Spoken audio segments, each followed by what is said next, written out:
Hey guys, I'm the Trust Earth Mission Forge.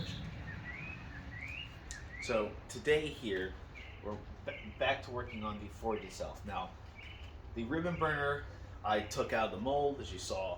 I let it dry in the air, open air, for about 2 days. Right now it's in the oven at 400 degrees for about 3 hours to get the rest of the moisture out before I put it in. The next step that you would do with this would be then is, once you kind of get it in place, lock it down, whatever, it would be to do kind of like a fire, or it would be to coat it with the ITC 100 deal. But since it's in the oven there, I want to find a way to kind of block this off.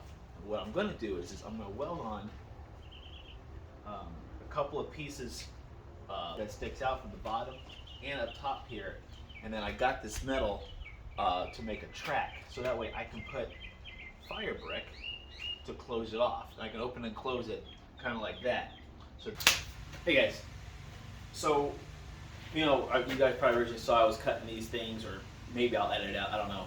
But I made these little studs because I was going to weld it to the forge body, and then I was going to weld, I was trying to figure out how I could then weld or attach the rail for the fire brick that's going to cover the front of my forge.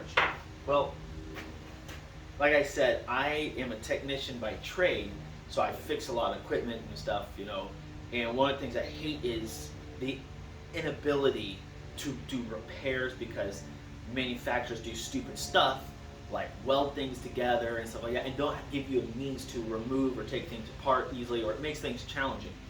So I said, this is a bad idea. So what I went ahead and did was I went, you didn't see any, you're not gonna see any of the process that recorded, but I went and I bought some, like 1 inch or 3/4 inch, whatever, with flat stock, and then I cut it to 4 inches. I marked the 2 inch mark, I heated it up, and I bent it at 90 degrees because now I have a bracket, and I just got done cleaning up the bracket. And what I'm gonna do is, I'm going to attach it to the forge body. Even though it does, it is round, that's not going to be an issue, because I'm going to attach it to the forge body, and yeah, it may be tilted down slightly, but what I'm going to do is, I'm going to take some tubing, and I'm going to weld it on to the bracket. So even if it's like this, whatever, that tubing will still be where it needs to be at. So I'll have a bracket here and a bracket here, and I'll be on the top and bottoms of both sides of the forge. That way, when I weld the bars to the track or the bracket for the fire brick, all I gotta do is slide it in and out to remove them, so I can get access to inside the forge. So if I'm going to use it to smelt brass or copper or anything like that, I can. Or if I need to reline the forge, stuff like that, I can move those out of the way. And then this will just be welded on to the sides of the body, completely out of the way of everything. So that's what I'm going to do there. And so hopefully it makes sense. You'll be able to see what I'm talking about here shortly. So, all right, so I'm cutting off 9 inches, which should be.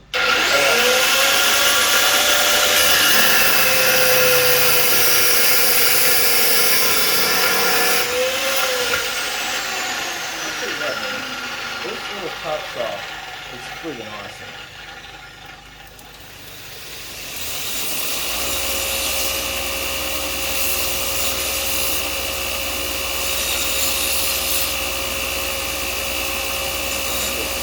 Clean this up a little bit more.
Okay, so I made a mistake when I was sitting on top of the metal trash can table, trash can thing, whatever I have. That wasn't level. I need these pieces here to be level. So I had to take it out and put them on the garage floor. Now I got the bottom pieces done. Whew, that's hot. I accidentally blew a hole through the body here. Had it set to maximum, should have been minimum, but it's alright. But it's actually level across here. I used the level, which is right over there to make sure. But now what I gotta do is I gotta make the bottom rail here because I need to know where to set the top rail for the bottom there. So I gotta make the bottom, and then I could put the brick in place and see where the top rail needs to be mounted to. Once I do that, that's actually gonna be a lot easier because then, boom, all I gotta do is just weld it up top here. And then pretty much the forge is done, man. It's just paint job. So,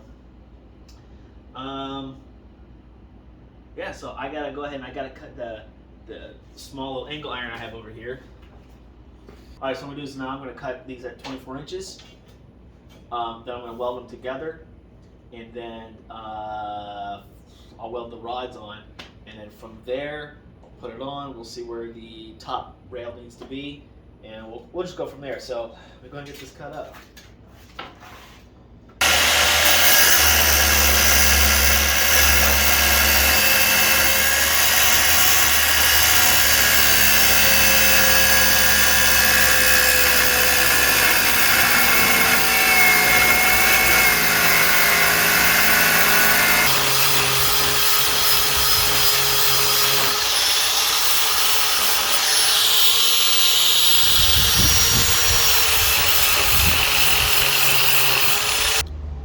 Okay, so ran into another little snag.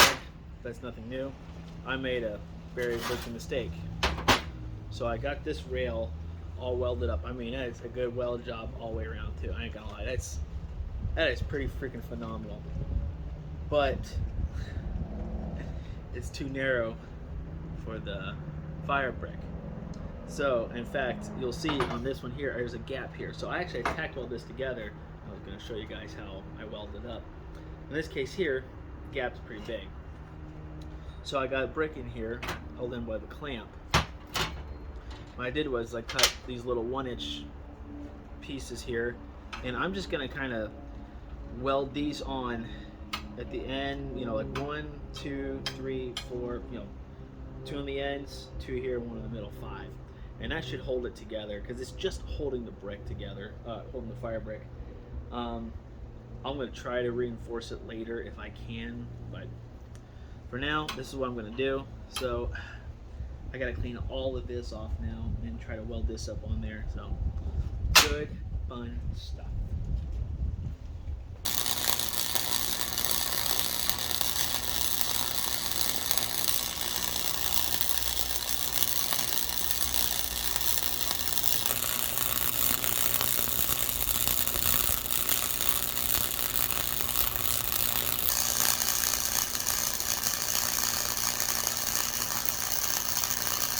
Get the rods, find out where they need to be on here, weld the rods on, side end, then I got my bottom track. Now I may not need a top track, but I think I'm going to put one on anyways, just for safety reasons. But let me get the rods on this thing.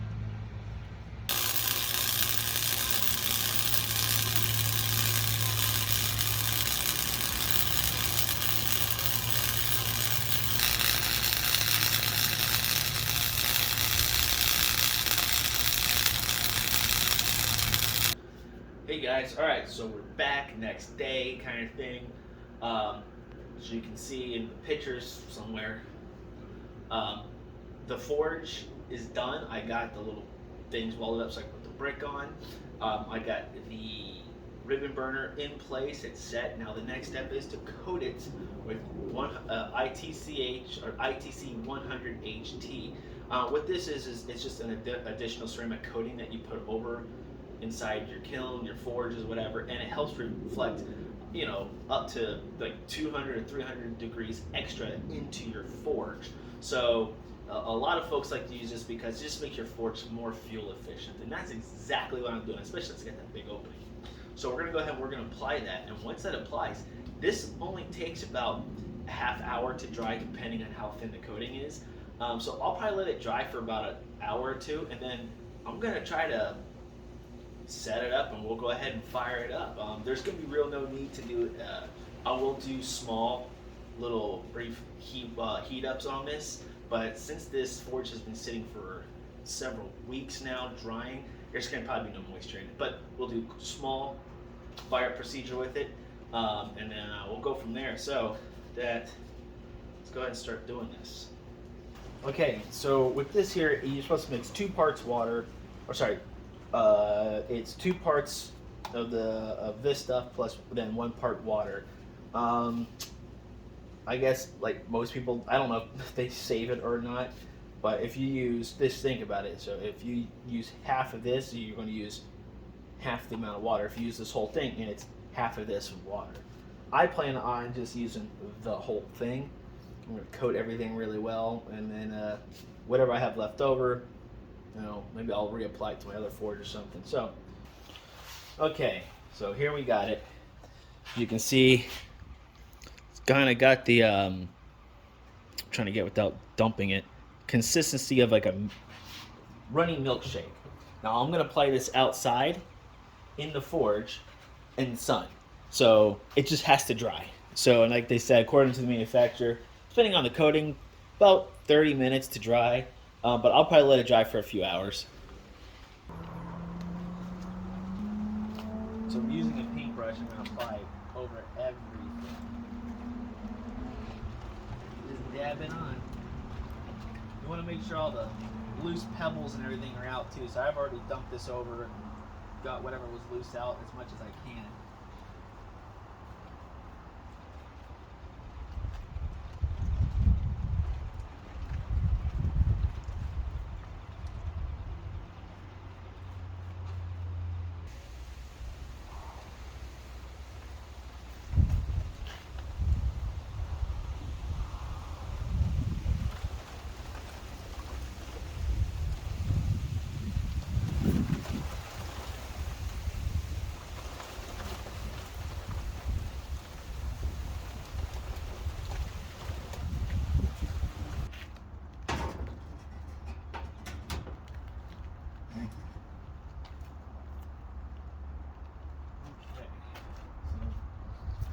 Now, kind of let it dry. Once it's dry, I'll probably put another coat on. Why not? I got plenty left over. Something I can always do too is pour it back into the container. Do it that way. Also, I'm going to take the brick that's going to be on the inside. I'm going to coat it with some of the stuff too. So these are broken, so I'll probably just might as well coat this stuff.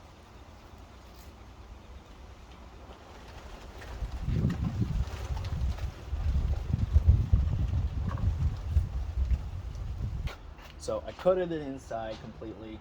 I have it kind of tilting upish towards the sun to dry faster. And I coated the fire brick. So the brick that's going to be the floor pieces, as well as the wall, because we're going to reflect as much heat back in as we can. Everything's going to get at least 2 coats. I had so much left over, I was able to pour it back into the little container, and I sealed it really tight. So that way, in about 30 minutes, this should all be completely dry. I'm going to recoat everything again, let that dry, and if I got more, do another coat. And I'm going to keep putting coats on until it's fully dried. Maybe, I don't know yet. But at least 2 coats. And then I'll go ahead and I'll fire this bad boy up. See you guys in about 30 minutes.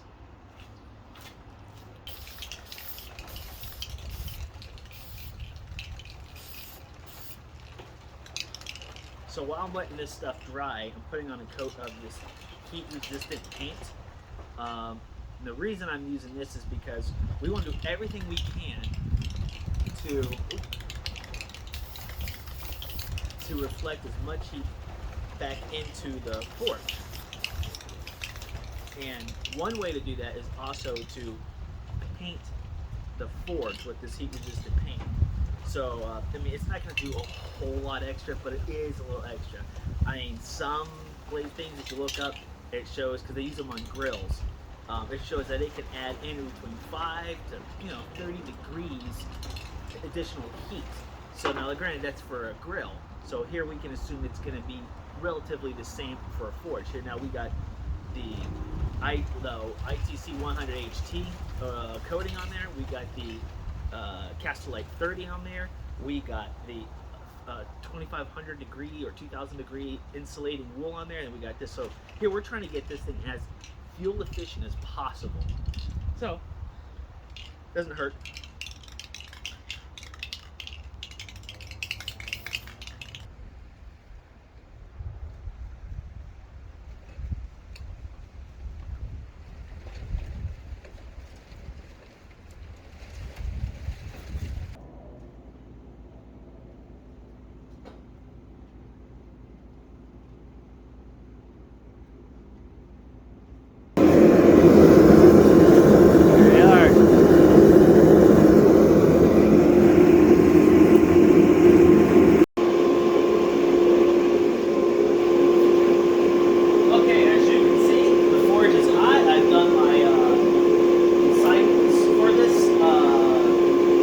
But there are a few issues that I'm going to have to address at a later time.